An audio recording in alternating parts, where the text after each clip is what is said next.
হাত মাখা সব জায়গায় ওগুলো সব মাখাও হাতে। মানে পুরো চেন এই যে দুইটা হাতে মাখাই দিই। দুধ রাখা আছে এই যে এটুক দিয়ে দিন। ওই যে ওর মধ্যে দিয়ে দেন এইটা দিয়ে দাও, ওই জায়গা দিয়ে দাও, দাদা ওই জায়গা দিয়ে পর দাও। দিতে তাল দিস না হ্যাঁ একটু পরে দাও। ডুবে ওই দুধটা আগে দিয়ে তো পরে জল দিয়ে দাও। এই গেল। ভালো করে মাখা চারদিকে ফুটা পাকা হাতগুলো হাতে মাখাই দাও।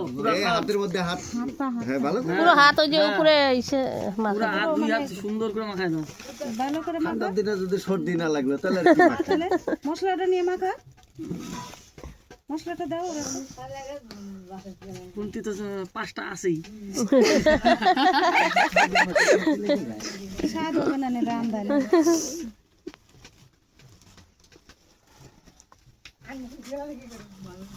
দাও, জল দিয়ে দাও, হয়েছে হয়েছে দাও, দুধটা দিয়ে দাও, দুধটা আগে দাও। দুধটা আগে দাও। এই হাত হাত দাও, হাত এই দাও। ভালো করে হাত ধুয়ে দে হাত ধোয় দাও। যেমন মাখাইছি ধোয়াবি এইবার